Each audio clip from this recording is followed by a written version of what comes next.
Hi hello namaste welcome to my channel Vara's kitchen adventures. ఈరోజు మన వీడియోలో సంక్రాంతి స్పెషల్ చకినాలు. ఈ చకినాలని ఎలా తయారు చేసుకోవాలో చూసేద్దాం. ఈ చకినాల పిండికి ఒకరోజు ముందుగానే బియ్యాన్ని కడిగి నానబెట్టుకోవాలి. తెల్లవారుజామున పొద్దున్నే బియ్యాన్ని వడకట్టుకొని ఒక పెద్ద గిన్నెలోకి తీసుకొని 4 కేజీల బియ్యం పిండికి పిడికెడు ఓమ వేసుకోవాలి. 2 వాటర్ గ్లాసుల నువ్వులు వేసుకొని పిండినంతా బాగా కలుపుకోవాలి. దాంట్లోనే రుచికి సరిపోయేంతగా ఉప్పు వేసుకోవాలి. అలాగే ఒక 1/2 కేజీ పండు మిర్చిని కూడా మిక్సీ చేసుకొని ఈ పిండిలో వేసుకోవాలి.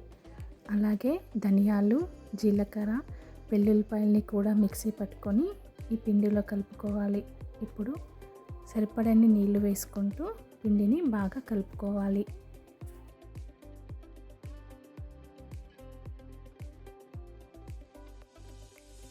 ఈ పిండి అంతా బాగా కలిసేటట్టుగా కలుపుకోవాలి. ఈ విధంగా పిండిని కలుపుకున్న తర్వాత ఒక 10 నిమిషాలు పక్కన పెట్టుకోవాలి.